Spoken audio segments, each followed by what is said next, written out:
Because now, in order to get my assets to produce more revenue, I'm asking different questions. I'm thinking different thoughts.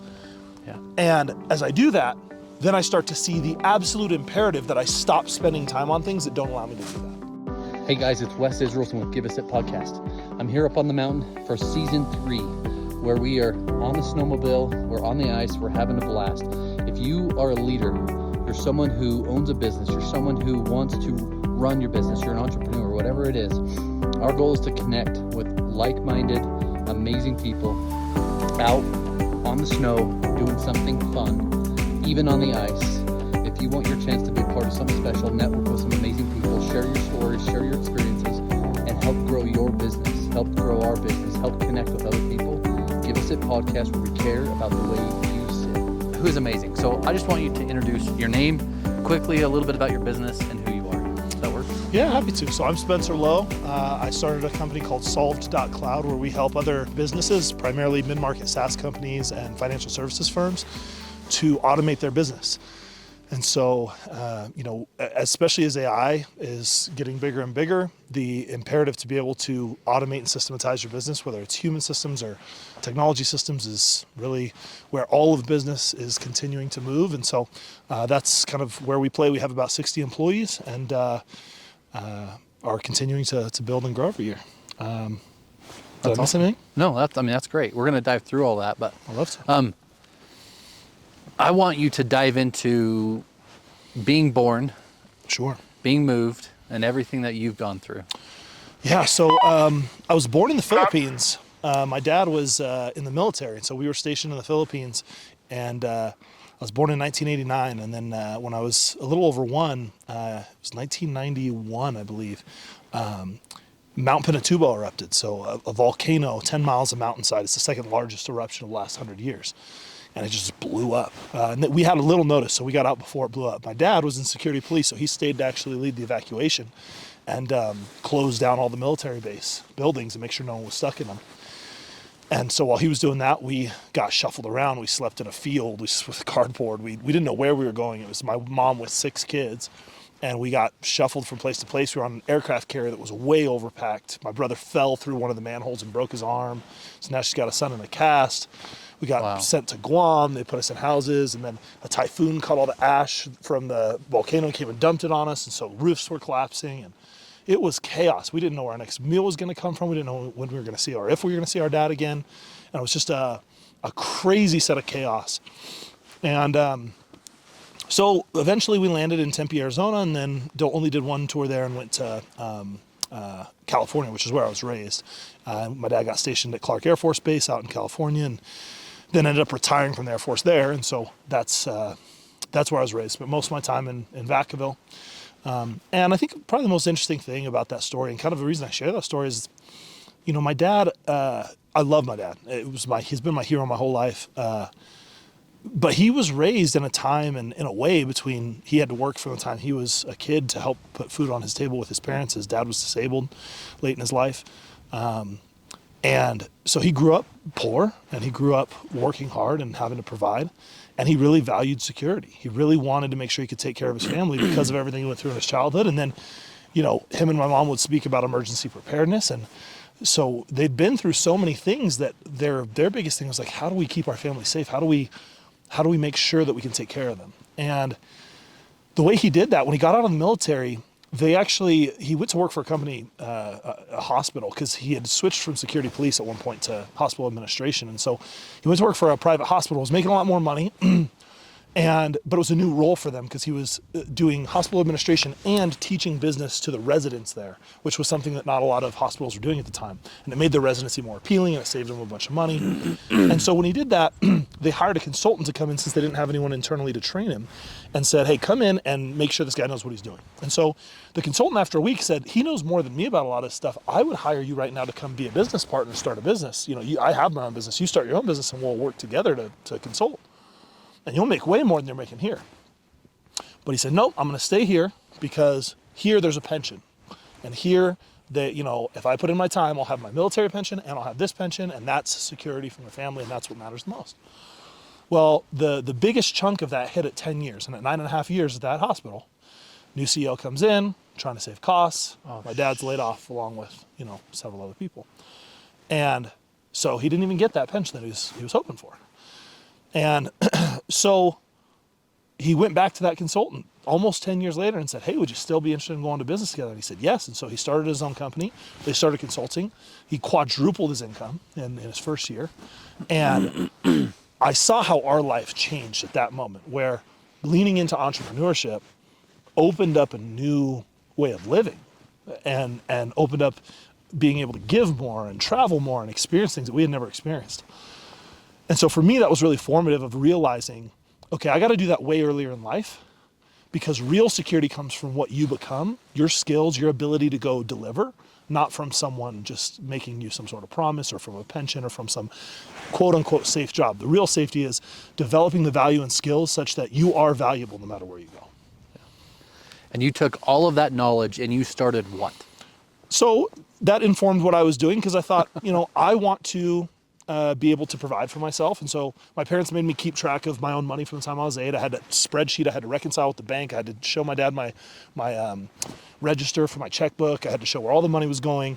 I want you to highlight that one more time, just so your parents made you keep a what? A ledger? Yeah, basically a ledger and a budget inside of Excel. And it was a very new program back then. They're talking about, I was 8 years old, so it was the late 90s. And so, it's a very nascent technology, but my dad wanted me to be able to keep track of all my money, and he had a bunch of rules. I had to put 10% to me, pay 10% to me, 10% to God. I had to save money because I needed to save enough money to be able to pay for this money. They would give me $20 a month, but that was all of it. So when we went back to school shopping for clothes, I had to buy it out of my own money. When we went looking for books and things like that for school and notebooks, I had to buy all those own supplies. So I had to buy everything other than food and shelter out of that money. And so I had to budget it very carefully, and I realized there's only $2 a month that are going towards like stuff I want to buy. That's not enough to go to a movie. That means I'm waiting, several months for a single movie. It was like $6 or $7 back then to go to a matinee. And it's like, man, this is not a lot of money. And so one of my friends got an RC car, and I was like, man, I want one of those. How much is that? That was a few $100. So I went to my dad and I said, I'm gonna have to wait 100 months to get this RC car. This budget isn't getting me what I want. And he said, well, okay, you got to make more money then. And so I was like, okay, well. How old were you at this time? I was 12. And so he said, I'll buy a lawnmower. I'll get a new lawnmower. We had an old one, but he said, I'll get a new lawnmower, so it's nice. You mow our lawn, I'll pay you. And then you make flyers and you go advertise to the neighborhood, and you do other people's lawns. And if you go deliver value for people, you make more money, and then you can get your goals faster. But still, all of it has to go through your budget. I said, okay. And so that's what we did. And I filled my Saturday with people in the neighborhood and started doing lawns. But I was out of time. I didn't have any more time to work, and so I was capped to how much I could make. And I was able to get my RC car 6 or 7 months later, I think. But I got addicted to this idea of like, I want to build something, right? So I saw what happened with my dad. He taught me the skills to actually go start providing for myself really early. So by 14, I was like, I got to do something that makes more money. And I saw this little advertisement that said, if you want to make a lot of money and you're good at talking to people, call this number. So I did. And it was a little door-to-door sales job selling newspapers. And so I started selling door to door, and this guy would come by. I can't believe my parents let me go with him. He showed up in this big white van, like some sort of, pedo, and it tinted out windows. I've never met him. And he's like, I'm going to take your kid to Vallejo, which is the ghetto, and we're going to sell newspapers. And they were like, okay. And I was, 14. They just put me in his car. I took off. Who knows where he was going? Anyways, he took us out, and he dropped us off, and we'd knock doors every night. So I worked for about 3 hours a night knocking doors. And so I did door-to-door sales till I was about 22, ended up doing a bunch of different things, and then eventually decided the problem with sales was that I was always working when other people were not working, and so it was hard to date. So when I was 22, I went out to college and wanted to get a degree, got a master's degree in information systems management, and the goal there was just like, if I get something where I can make a good living without doing sales, then I can be at home with my family or like have a family in the first place. And sure enough, met my wife, and then while I was in the program, I still had that entrepreneurial bug. So I was like, I need to find a company where I can make as much as anyone's ever made in the program. So they're like, average for people who graduate with this master's degree is $70K. I was like, how much is the most you've heard of? They said $100K. I was like, great, I'm gonna make $100K when I graduate. So went and started interviewing with these companies that wanted to do internships. I said, I don't wanna just intern, I wanna work here part-time until I graduate and get enough experience to make $100K when I graduate. And some of them tried to tell me, oh no, we don't do that, or you have the wrong expectations, that's not how this works. But one of them, the CEO, it was this little Salesforce consulting shop, and he goes, all right, well, to do that, you need to make me 2.5 times what I pay you. So I need you to be making $250K in revenue for the company. I need you to, be leading a team probably. I'm going to need you to be pushing work offshore. This is kind of what the structure looks like to make the economics make sense. And he didn't even blink. And I was like, this is someone I want to work for. And he was an amazing mentor. His name's Hans Hendershot. He lives in American Fork. A great, amazing man. And so he was a close mentor of mine, and I started working for him, and then graduated a few years later. And a year after graduating, I was thinking maybe I'd work 5, 10, 15 years to eventually start my own thing, but I saw the opportunity. Average partners like ours were growing at 24% a year, and I'm like, that's a no-brainer. If you have an investment where you can get 24% returns, I'm going to run to that.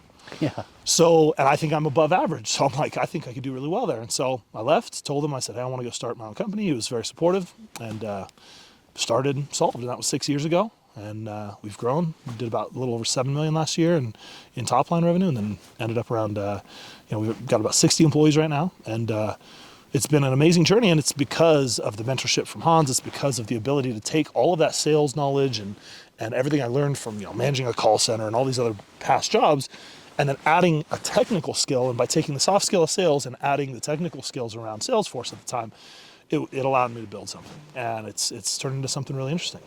And I just want to, not every family gets to where your parents make you keep a ledger or even get you to understand what money, the concept of money.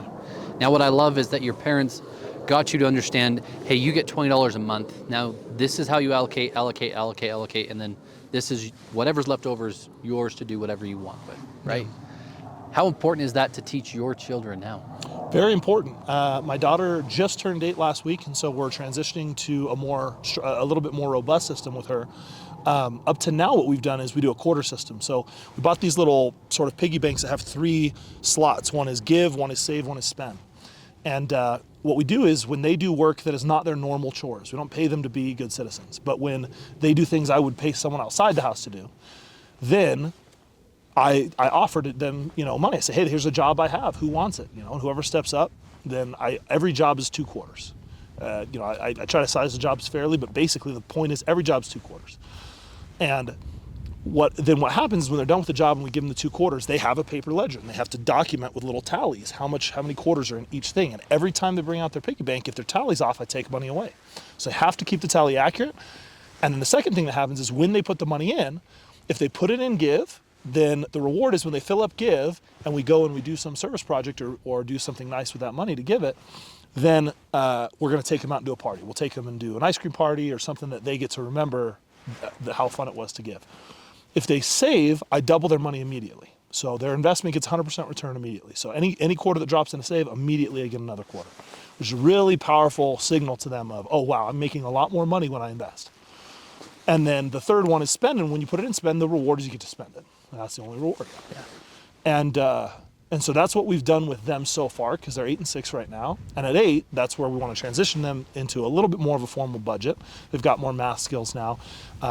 We're big on not having our kids on screens, and so that's another thing that's made us hesitant to put them on Excel. But we'll find a way to do it here shortly. That's so cool. I mean, I think every parent, let alone your business owner, should do that with your children. I think it's so. When we talked about it, I'm like, wow. I went home and talked to my wife about it too. Going back to starting your business. Yeah. What was the hardest thing about doing it? I think the hardest thing is deciding. And I think what gets in the way of deciding is we have a really warped view of risk and of certainty versus uncertainty. So we're bad. Our human brain is bad at pricing sort of the unseen risks, and it's really good at pricing the seen risks. So what that looks like in behavioral economics is loss aversion. And so we have this bias where it's more painful for us to lose $1 than it is to gain $1. You have to gain something. I can't remember the exact math from the study off the top of my head. I want to say it's like $2.50 in order to, it's like 2.5 to 1 or something, to get an equal lift in happiness as you would have had in pain from losing $1. Yeah. So that is what I'm talking about. When I say we're not good at pricing the unseen risks, what I'm saying is we're so aware of the losing what we have, so keenly focused on it and price that so clearly. And we do such a bad job at pricing, yeah, but what is the opportunity cost? What could you have done? What's possible? And so that fear and that unknown keeps us where we are in any aspect of our life. And so for me, the hardest part of starting the business was that I had to start to price that differently. And so the way that looked for me was I started looking at, well, what could I make outside this company? I had a recruiter come to me and say, hey, we could pay you $200 to $240 a year for doing the same role. And I was only making $100 at the time.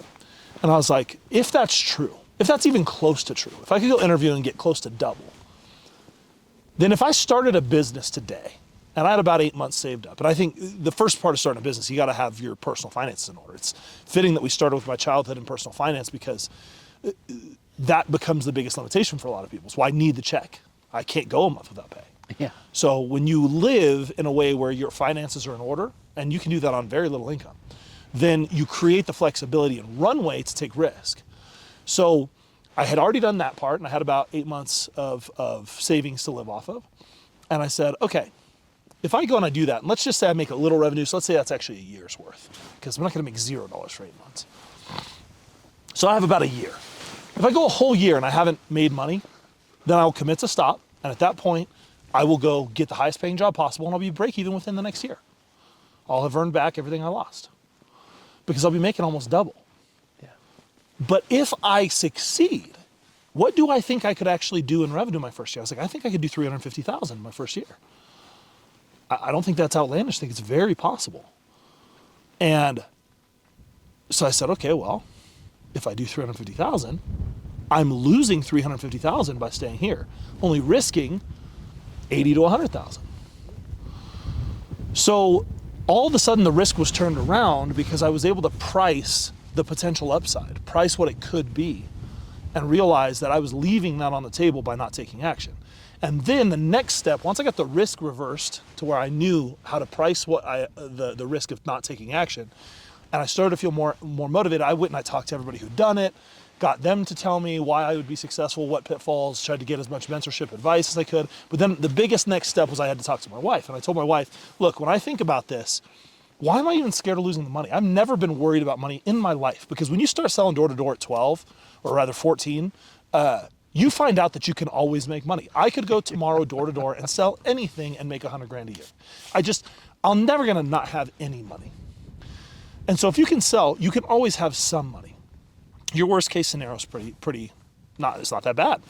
And so I was like, I've never been worried about money. So why am I so worried about it right now? And the answer was, my wife was pregnant with our second child.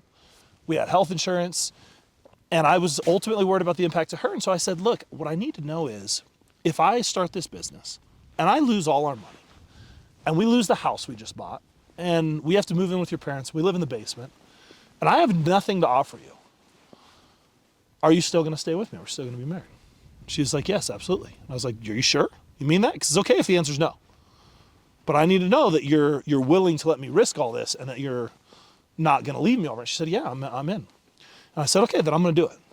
And so I called my boss that night and said, hey, this is what I'm doing. He understood and took action. And I think that's the hardest part. Actually building the business, yeah, and then you just get into the very easy, cliche, kind of straightforward stuff. You gotta know how to sell. I mean, if you want to, the difference between being an employee and being a business owner is that you're in charge of the customer, you own the relationship with the customer. So if you can procure relationships with customers, you have a business. Everything else you can figure out. Yeah. And it's so cool how you've transitioned and all of these things transpired. I mean, from at a young age to 8 to 12 to those key points where most children are talking about, hey, Dad, can I just have this thing? Parents will buy it. You have a set budget. You have a ledger. You've learned how to manage your money. And what's really cool is I love your personal development side of you personally too, and also the way that you present yourself, because it's so important to me to know that the next generation is learning. And you've taken more strides than most people I've ever talked to with the next generation already. And you said something that I really want to highlight. It's not just about your kids. It's about being the best for their friends and their friends to show them what's possible, right? Absolutely. I mean, what's funny is as a kid, I felt like a loser, didn't have any friends, resented a lot of what my parents did. And then I became an adult and I'm just like grateful for all of it. You know, I see how it gave me unfair advantages in life. And And the thing is, as parents, we all want so bad to take away pain from our kids. But I hope my kids have a painful as hell childhood. I just want them to feel supported and develop the confidence that they can overcome that pain. Yeah. Because if they get through that and they come out of that with that kind of self-assurance and determination and work ethic and conviction and skill set, ideally, then they're going to go on to do great things for themselves and for others. But you don't get to build that and take away the pain. Yeah. And pain is growth, right? Absolutely. And I know you kind of led to it already, but I want you to really highlight. So a business owner starting today, first thing, make sure you have enough money saved or you have capital, right? Absolutely. You can run, let's say your run rate's going to be 6 months. You need at least 6 months. Is that a fair assessment? Or yeah, I tell people 6 to 8 months is kind of the basic bare minimum, you know. Yeah. And you know, you hear all these statistics like, oh, 90% of businesses fail. I didn't have a 90% failure chance. Like some people did. Some people have a 100% failure chance. So don't use the global statistic. Be honest with yourself, because there's some businesses where 6 to 8 months is plenty of runway, and there's some where you need 2 years. Yeah. And so you got to be, if you're starting something that you don't have any, I started a company in the space I was already working in, had all the skills to do, had just helped scale someone else's company from 1.5 to 8 million, doing that thing. There was very little unknowns. I was not starting and just pursuing a dream or trying to be a visionary and change the world. I was trying to get my slice of a really good market that was growing really fast. Yeah. And so that's not the same as like starting a restaurant in a very risky area, or, you know, starting a tech company, a software company when you've never done software. Like there's things that are just so much higher risk. So you got to be honest about the risk. And then when you understand the risk, then that helps you understand how much runway you need. But yeah, you want to have more, not less. You know, you want to have the financial flexibility, and you want that at all times to start the business. You want it while you're operating the business, so that if all of a sudden you can't pay yourself, that's fine. You want it if you're an employee thinking about a business. That's having your personal finances in order is what gives you a lower factor of stress. And there's a lot we could talk about and teach on personal finance. There's plenty of gurus that are better than me at it. But to me, the thing to watch is what percent of my money every month do I have to spend and what percent is free? Because the bigger the gap is between how much you earn and how much you have to spend, my happiness has been most correlated with that ratio. So when I was living where I had to spend 70% of my money every month to get by, that was stressful. When I was less stressful than if you spent 100. But when I got down to where I'm living on less than 10% of what I make a month, I have so little stress in the world. Yeah. I think that's such a valuable lesson. I mean, I think what you've already said is so powerful. If you were to reference a finance book or something, or a guru or someone that you would recommend, if you're a business owner starting out today, who would you recommend to listen to? I really like Ramit Sethi for his personal finance. He has a book called I Will Teach You to Be Rich. When I read it, it was like 70% stuff I did growing up, and I loved that. And then he had like 30% of stuff that was new that I thought was helpful. So I think he gives a really good framework that's really healthy. He's probably my favorite person if you want to go get a practical guide and just dive in for your personal finances. That's where I'd start. That's awesome.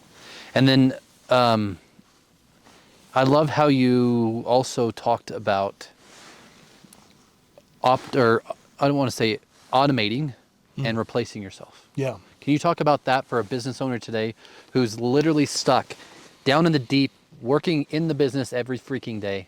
Why do they need to get above it? Why do they need to automate? Why do they need to go through it? Well, I don't need to. That's why they haven't. If they needed to, they would. We do our musts. We do the things that we believe have to happen. Yeah. And I recommend it. I think it's the key to growth. I think it's a key to happiness. I think it's very much worth pursuing. But you know, do you need it? I mean, it just depends on what you want out of your life. And I think for me, I have some of the beliefs that you sit on, some of the things you tell yourself, some of the things that make up your model of the world are the most important things to get right. And one of the things I got right, I don't know where I picked it up, but at some point, I think it was after I listened to something Jim Rohn had said when I was a lot younger doing sales. But there were two things that really stuck out. One that I know was from Jim Rohn was, success is not something you can chase after or achieve. It's something that's attracted to you by the person you become. That stuck with me. The game is what am I becoming? The money will follow. And then the second piece that was so important that I don't think Jim Rohn said directly, but I took away, I think, from one of his talks, was every year I want to make more money and work less, in less time. I just want to work a little bit less and I want to make more. And so I have a very, I don't want to call it lazy, but a very, having that as part of my model of the world has forced me to try to find ways to build leverage, which has then become the key to automating businesses, the key to getting out of being an operator instead of being an owner, being able to have a much more predictable machine that prints money, which is what you're trying to do in business. The problem is a lot of people are in business for a lot of different reasons. When I first started out in business, I was trying to prove I was good enough to my dad. I was trying to prove I was good enough to, ex-girlfriends that left or cheated, trying to prove bullies from high school wrong, trying to prove that people should have wanted to be my friend, trying to prove all these things from my childhood that I was holding on to, that were mostly negative fuel, negative emotion, of like, I'll prove you wrong, I'll show you that I'm good enough, And that's fine. A lot of people start with something like that. It's not very durable and it's not very fulfilling. And so what happens is if you're in business because you're trying to prove something about yourself, there's going to be some activities in the business, and a lot of times it's individual contributor type activities, seeing the happiness of the customer, delighting the customer, doing the work, that are going to meet that need for you really well. And if it meets the need well, then you're not going to be incentivized to change. Everything we do is to meet our needs. At its core, even our problems, we hold on to our problems because they meet our needs. And this is a separate conversation we can come back to if you want, but problems don't even exist. So when you realize that problems don't exist and that you're creating them, then you realize that I have them because I want them. And if I have them because I want them, why do I want them? Well, usually people want them, especially entrepreneurs, because they're still fighting that fight, that I'm trying to prove I'm good enough fight. I'm trying to prove something to myself, to my dad, to a loved one, to whoever. And if that's what you're trying to do, it's going to be very hard to win business the way that I think business could be won. Because doing what I do would not meet those needs very well. But what I do does meet the need of printing money and working less and then making more, which is what my goal is. And if that's my driving force, if that's the need I have, then I'm going to find ways to do that. And to do that, you have to build systems. And fundamentally, one of the most important things I learned from an absolute savant. His name's Keith Cunningham. You can read any of his books. They're all pure gold. Highly recommend. But one of the things Keith taught me was there are 4 ratios in business. Business is essentially a machine. And you're just trying to build a machine that prints money. And to do that, what you have to do at the most macro level, the highest level, is you have assets or you acquire assets. You spend money on assets. That could be payroll in a service-based business. That could be, inventory. It could be CapEx costs. It could be any of these things that we spend money on. We do that to acquire assets. For every dollar I put into assets, how many dollars of revenue come back? That ratio from assets to revenue. That's the first ratio that you look at to say, how well am I doing? It's the first part of your scorecard. There's a lot of different scorecards, but that right there, I got to take assets and turn them into more revenue. And if the more efficient I get at that, my machine's working better and better. The next step is I got to look at revenue and figure out what is the ratio for every dollar I get as revenue, how many dollars turn into profit? What's that ratio? Because everything I spend money on in my expenses section are investments to produce profit. And if they're not doing a good job of that, I got to cut, change, fix. The machine's broken. So revenue has to produce profit. And I'm watching that ratio. And then from profit, just because I have profit, I can't spend profit at Target. So profit is not real. Profit is a concept. So now the question is, how well do I take profit and turn it into cash that is in my bank account? That ratio is super important. And really, I want that to be 100%. And once we're near 100%, then I want to be, what's the distance, what's the amount of time it takes to get that to happen? I want that time as short as possible, and I want that to be near 100%. And then once I have cash, the last ratio is how much cash turns into free cash flow. So free cash flow you get to take, you get to spend, you get to, turn into real stuff. And the purpose of business is to produce free cash flow. So that's like taking an MBA and like distilling it down into just a tiny macro level view. The reason that's so important is because when you say that's the game that I'm trying to play, it dramatically changes the actions you take. Because now, in order to get my assets to produce more revenue, I'm asking different questions. I'm thinking different thoughts. Yeah. And as I do that, then I start to see the absolute imperative that I stop spending time on things that don't allow me to do that. And so I am required. The other model that I'll give you that I found super useful is from Dan Sullivan, and Ben Hardy wrote a book called 10x is easier than 2x about this, where he tells you to take a goal and make a goal that is 10x larger than your current capacity. And the whole purpose of that is by setting a goal. If you take a goal and you say, oh, I want to get 20% better, you can usually just work 20% harder and get that. But that's not scalable to where you want to get. If you say I want to do 10 times as much, you have to ask the question, well, what is someone doing who's doing 10 times as much as me? What activities are they doing? And that gives you a lens through which it's very clear what must be cut. And when you look at what must be cut, you don't get to just not do it. You have to either automate it. Well, in some cases you can eliminate it, but often it's going to either be automated or delegated. And that's where building the systems is essential, because you cannot rely, when you build a machine, so many things as an do on talent, caring, just giving a shit, that will get a result. You cannot rely on that when you're building a machine. You cannot rely on individual talent. You cannot rely on people just caring. You have to be able to build systems where it reliably produces the output. And as you do that, your stress goes way down and you make more dollars. And I hope that was valuable, and I hope all of you took notes, because that's frickin', I'm going to watch that whole thing all over again. And thank you for that. Absolutely. How imperative is it that your wife is on the same page? I think it's critical. Me and my wife have always kind of been on the same page. We have very sort of distinct roles, and she kind of just trusts me and lets me lead in this area, and she runs the house and the kids, and we have a very kind of traditional marriage. I know it's not maybe the way everyone wants to do it. We think it's amazing. We love the way it works out. We love what that does for our kids. We love the way that impacts our life. We're actually moving them into homeschool this year. But we have been very hands-on in that regard.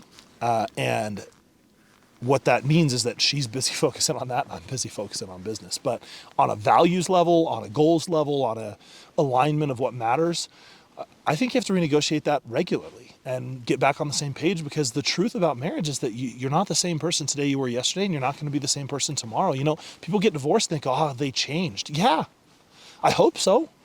I hope you didn't just stay the same for 20, 40, 60 years. Yeah. And so, but the thing about that is you got to keep falling back in love. You got to reorient. Our values are different. When we got married, we'd grown up Mormon. We were both in the Mormon church. We got married in the temple, and we were in a very different place. And now for 10 years, we were atheists. There's a whole story behind all that. We believe in God again, but we're not really affiliated with a religion. That whole journey, at each turn, we had to re-find each other, explore on our own, come back together. And our relationship changed, and yet we were able to stay on the same page about values, about what matters, about supporting each other, and so it's been very, very good for us. But it's work, and if you're doing the right thing, I hope you're growing, I hope you're changing, and I hope you're renegotiating and re-engaging. And you got to make space for that to happen. And I want to lead into personal development as a business owner, as a leader. How important is that? Well, I believe every business is exactly the size of the leader. I believe I am currently about an $8 million leader, and I'm hoping to be a $10 million leader this year. But I think the scoreboard in business is extremely fair, which is there is no, the market, the circumstances, my employees, you did it or you didn't. And so I don't believe in anything other than the outcome is the responsibility of the leader. And in fact, if you're a good leader, the great part is when you finally get the result, you get to give the credit to everybody on your team. Because even though it's your job to make it happen, you still have to make sure they see all the role they played. And so you get to take all the blame when things don't go right. Yeah. You get to make the hard decisions when other people don't want to. You got to give the hard news. And then you get to turn around, and when you finally win, celebrate everybody else for doing it. And I think that's the way that businesses should be run. But that being said, you're at the heart of all of that. And so if your business isn't right, it's you. It's always you. I take on about 4 coaching clients at a time just because I'm so passionate about helping other entrepreneurs. And that's kind of the first question I have for people. If they don't think they're the problem, I don't even want to work together. Because I don't want to live in a world where I can't fix it. I don't want to live in a world where it's something else external. Like, that's just it. Playing that game where you're a victim of everything else only leads to unhappiness and disempowerment. So if we're going to work together, your starting point has to be, I can and I will change it. I mean, it may take time, may take growth, but to me, personal development is the entire game, especially after, because look, I think businesses go through a few distinct phases, and this is not true of every business, but it's a pretty common pattern I've seen, and it was certainly true for me.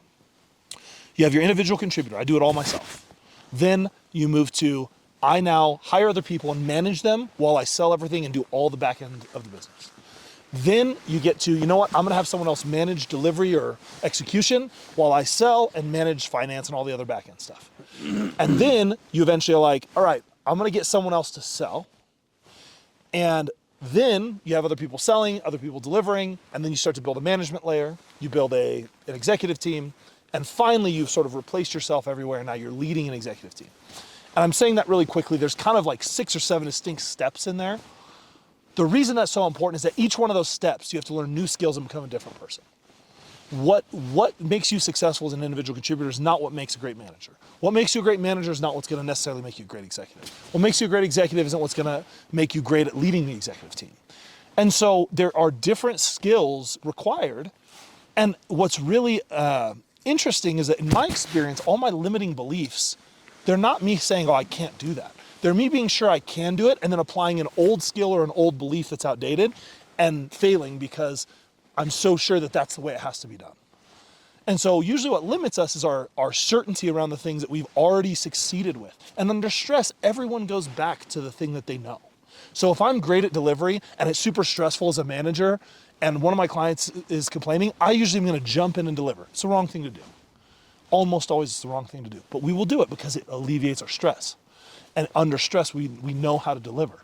What's hard is feeling the stress from the client, feeling the fear of the person who's serving the client, and then coaching them through going and doing it, having them go do it themselves, and being there and supporting and getting the result without putting your fingers on it. It's hard when you've always got the result by getting your hands on it. Yeah. But it's a new skill set. And that same thing compounds at each different level of the organization as you move up and as you grow. There's just different skills to learn. So if you don't take personal development seriously, then you're going to go as far as your current experience and talents can take you. What's nice about that is it's predictable and safe because that keeps us in the realm of certainty, and certainty is what gives us comfort. All the upside and growth is on the other side of uncertainty. It's being willing to say, I don't know. It's being willing to say, I'll try something new. It's being willing to go to a new conference, learn a new skill, meet new people. It's all on the other side of uncertainty. And I think this is going to be a valuable question because I want to ask, what's a daily routine look like for you in all this? I'm really hilariously unorganized in many ways. I'm not an operations person. Once I solve something, then I'm ready for someone else to run it, which is maybe good at delegating. Because as soon as I get it right and the system works, I want someone else to run it. But with that being said, there have been patterns in my life that then have become rituals. One of them is my morning routine. For me, the morning is fairly simple. Get up at 5:30 and immediately get out of bed. Go to a place called Plunge where I do 3 minutes in a cold plunge and then 20 minutes in a sauna that's 220 degrees. And then get out of there, go to the gym, lift heavy weights for an hour. Then on the way home, I do my incantations, which would be kind of like affirmations. The main difference between the word incantation and affirmation, the way that Tony Robbins teaches it, who I learned that from, is incantations, you use your whole nervous system. So instead of just an affirmation where I'm saying it, in incantation, you want to use your physiology. You want to move while you're saying it. You want to engage your muscles, yell, scream, cheer, do things that take the intensity such that it gets into your nervous system as deeply as possible. And so anyways, I usually do that on the way home and actually record that and send it to a group of friends that I do that with in a WhatsApp group. And so I post into there. But that being said, that's my whole morning routine. I get home and then I've carved out time where when I get home, I can help get the kids ready for school, have a little connection there with the family before they're gone, and make sure my wife's not too stressed during that morning, and then they're gone and I'm off to work. That's cool.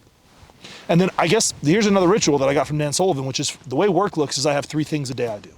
So I have a paper pocket planner, and every night, so I do have, I guess, a nightly ritual, but every night I sit down and I write, what are the 3 most valuable things I can get done tomorrow? And that's all I do. So once my family's gone, I have mostly white space on my calendar. You can see it on my X. I just posted it the other day. My calendar, I have about 6 hours or 7 hours of meetings a week that are scheduled. I do my leadership alignment meeting on Monday, company walk. I have a company meeting on Thursday, and then I have mostly just coaching my executive team on Friday. Outside of that, it's all white space. And then my goal is to be able to be proactive in that time, not reacting to anything, which means I'm going to set out the night before and decide what the top 3 things are that are most valuable. And those are the things I'm going to get done to make sure that the day went well. And it's outcomes. It's not actions. It's not tasks. It's not, I got to get this, I got to check this box. It's like, what's an outcome? If I got all the way to this is done, that would be highly valuable. And then sometimes one of those 3 actions is I just need to think for an hour or 2 about this. In fact, that's one of the most valuable. Keith Cunningham teaches that as well. It's a book called The Road Less Stupid, Notes from the Chairman of the Board. And it's all about how by spending more time thinking and planning, you can eliminate so many problems in your business. And so I'll sit down and I'm asking questions like, if I had to grow my whole business based on referrals, what would I change? Why are we not already doing that? If I, right now, like one of the ones I asked just the other day was like, how do I take my current sales efforts, double them, but spend half the time, the people that are selling, those same people have the ability to automate other parts of the business. And the single most valuable thing I could do is free them up to spend double the time. Spend 1 day a week right now automating parts of our business. If I could get them to spend 2 days a week, it'd double our pace of automation.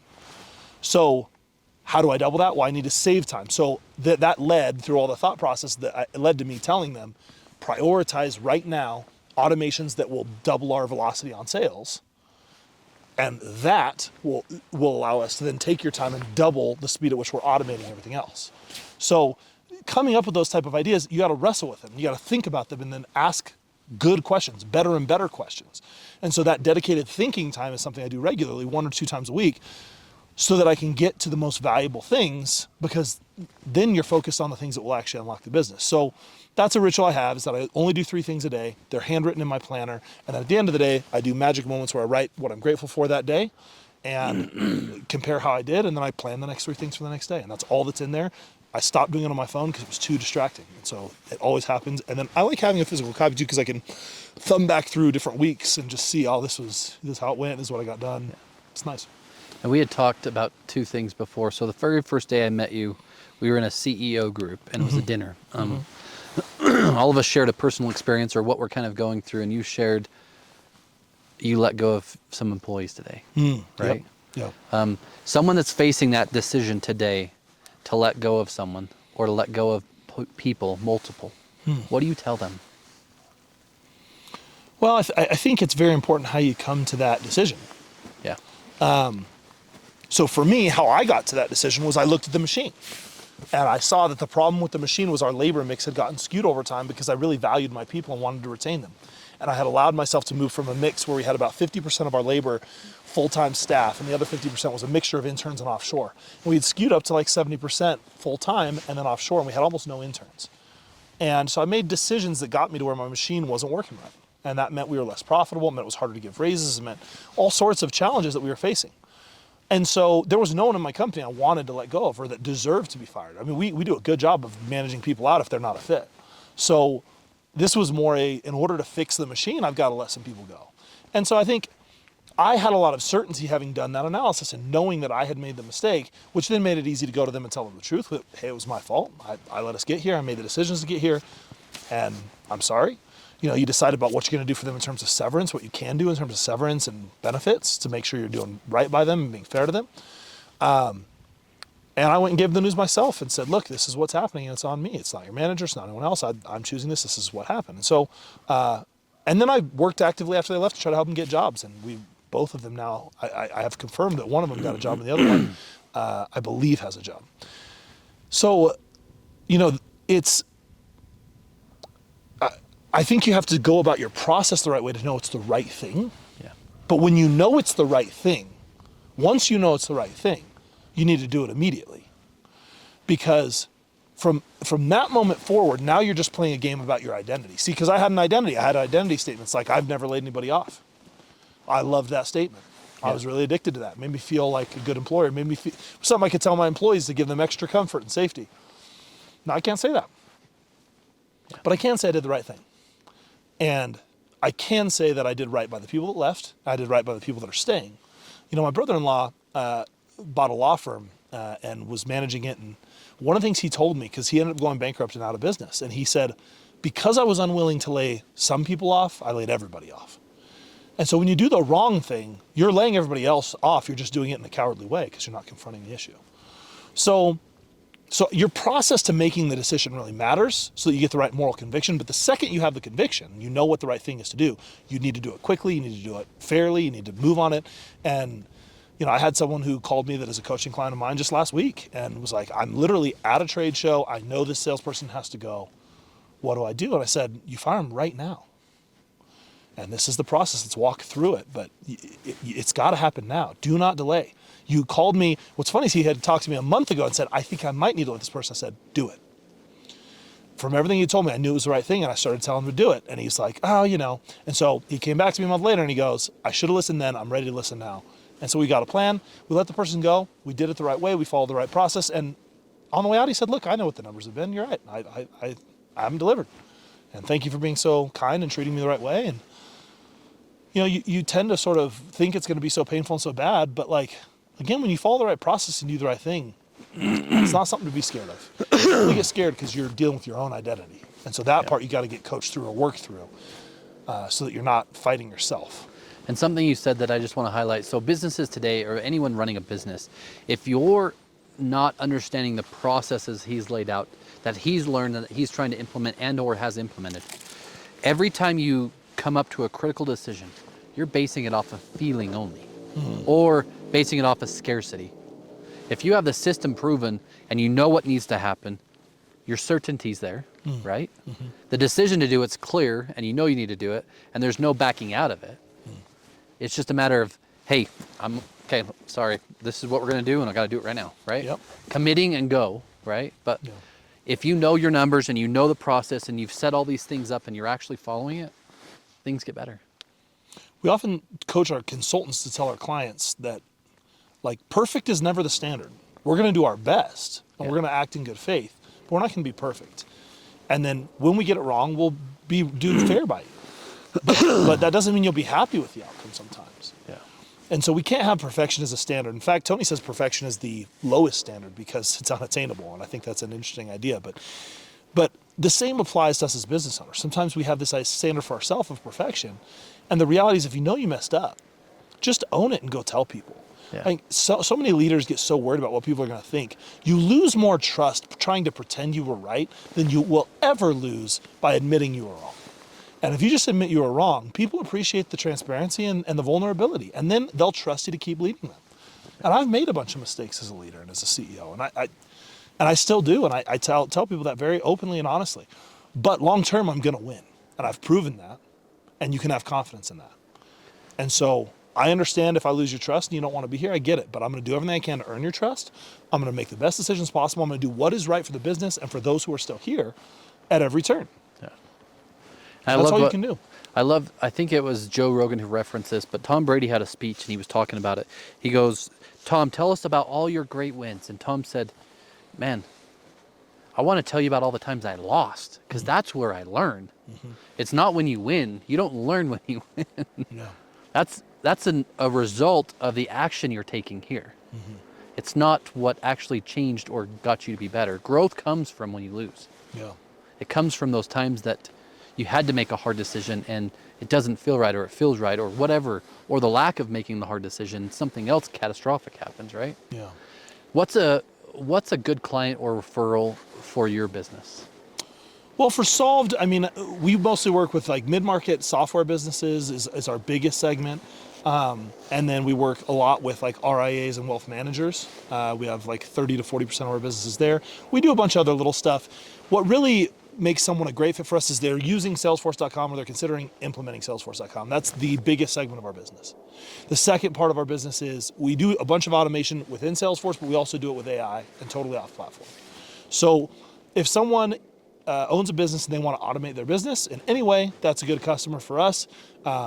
But if they're an even better fit if they have Salesforce or if they need help on that side. But increasingly, we're doing more and more that is just pure AI work because it's so much fun to help people see what can be fully automated in their business. Yeah. And is there anything you want to highlight? Anything else you want to cover? Well, I do coach people, which I love, and I love working with people. So if people want to follow me on X, I would love to engage with you there and give you any free advice. I'm happy to do what I can to help you win, specifically just entrepreneurs. I love working with entrepreneurs. And then, if you want to get on my waiting list for when slots open up for coaching, there's on my X, there's a little link. You can go to my website, fill out a few questions, and then right now I think it's going to be May that I have the next opening available. So would love to work with any entrepreneurs that want some coaching around how do they get that time back? How do they make those transitions, scale past, 8 figures from just being kind of stuck where they're at? And so that's something I love helping with. Yeah. And guys, his passion's there. You can obviously feel his energy, personal development, everything he's done is to better him and better everyone around him. And he does it every level, with employees, with coaching, with other entrepreneurs, even down to his children and his family. So it's very important that you understand the passion behind him and what he does and how he builds the company and how he helps people. And I just want to say thanks for literally spending the first time on a snowmobile, really, right? And I mean, this is my first real trip. Yeah, it's been a blast. I'm excited. I'll have to come again. Yeah. And thanks for being a part of Give Us It. Seriously. My pleasure. Thank you. Yeah. Guys, this is Give Us It podcast. We're up here in the snow. You've missed your chance. Hopefully you'll catch us in the summer. You'll be able to be out in the boat or do something else really cool. Guys, thank you.